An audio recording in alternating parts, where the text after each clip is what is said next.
السلام علیکم ورحمۃ اللہ وبرکاتہ۔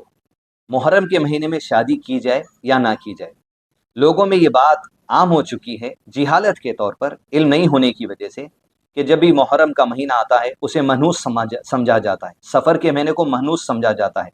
یہ اتنا باطل عقیدہ ہے، عقیدہ یعنی بلیف کس پر؟ اللہ تعالیٰ پر، کہ ہر دن اور رات اللہ تعالیٰ کی تخلیق ہے، اور یہ سمجھنا کہ اللہ نے منحوس دن پیدا کر دیا، اللہ نے نقصان دینے والے دن پیدا کر دیے، یہ اللہ پر الزام لگانے والی بات ہے۔ لہذا کسی بھی دن اور رات کو منحوس نہیں سمجھا جاتا۔ غیروں میں ہوگا اماوس کو منحوس سمجھا جاتا ہے، مسلمان نہیں سمجھتے کیونکہ اللہ کی تخلیق ہے، اور نبی صلی اللہ علیہ وسلم نے ہمیں ویسے تعلیم دی ہی نہیں۔ لوگ سورج گرہن، چاند گرہن کو منحوس سمجھتے ہیں، کئی چیزیں نہیں کرتے، جبکہ نبی صلی اللہ علیہ وسلم نے کہا سورج گرہن اور چاند گرہن اللہ کی نشانیوں میں سے ہیں۔ وہ چاہتا ہے کہ تم اللہ کی طرف رجوع کرو، ان حالات کو دیکھ کر اللہ کی نشانیوں کو دیکھو، اس سے نہ کوئی نقصان ہوتا ہے نہ کسی کو فائدہ ہونے والی بات ہے، لہذا فائدہ اور نقصان صرف اللہ کے حکم سے ہوتا ہے۔ لہذا محرم کا مہینہ ہے، سفر کا مہینہ، دیگر مہینوں میں نکاح نہیں کرنا، نیا کام نہیں کرنا، نیا بزنس شروع نہیں کرنا، نیا ڈیسیشن نہیں لینا، ایسے باتوں کا عقیدہ رکھنا، یہ نبی صلی اللہ علیہ وسلم کا عقیدہ نہیں تھا، یہ صحابہ کا عقیدہ نہیں تھا۔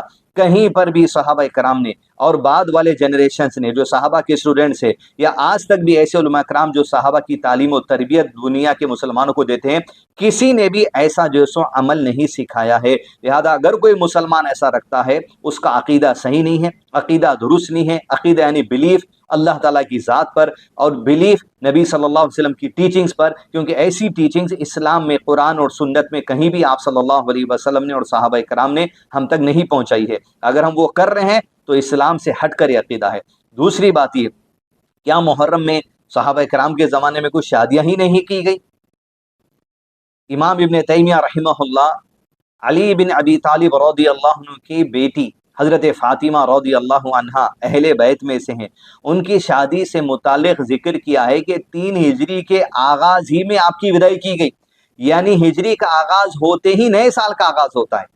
جس طریقے سے محرم کا مہینہ شروع ہوگا، اسلامی کیلنڈر کے نئے سال کا آغاز ہوگا، تو لہذا نئے سال کے آغاز پہ ہمیں اس طریقے سے پٹاخے چھوڑ کر یا خوشیاں منانے والی کوئی بات تو کرنی نہیں ہے، لیکن اللہ کے دن کو منحوس بھی سمجھنا نہیں ہے، نہ غمزدہ والے دن سمجھنا ہے، نہ یہ کہ اللہ کے یہ آئے ہوئے دنوں کو نئے سال میں دوسرے مذہب کی لوگوں کی طرح ہم جو سو مشابہت کرتے ہوئے خوشیاں منا کے پٹاخے پھوڑ رہے ہیں۔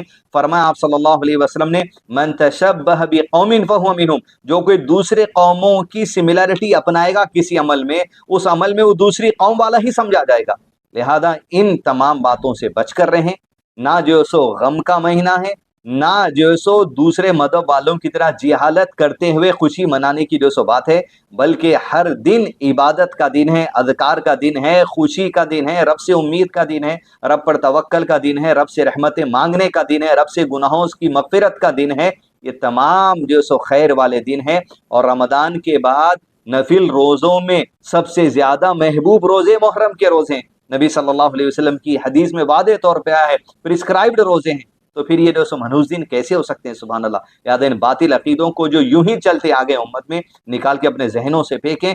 قرآن سنت جیسے نبی صلی اللہ علیہ وسلم نے بتایا ہے اس طریقے سے قرآن کو سمجھیں سنت کے مطابق، اور وہ سب سے بہتر سمجھا صحابہ کرام نے، اسی طرح دین کو سمجھیں، عمل کریں، اور اپنے غلط عقیدے، باطل جو سو ہمارے جو عقیدے ہیں یا یقین ہیں یا بلیفس ہیں، ان کو نکال کر پھینکیں۔ السلام علیکم ورحمۃ اللہ وبرکاتہ۔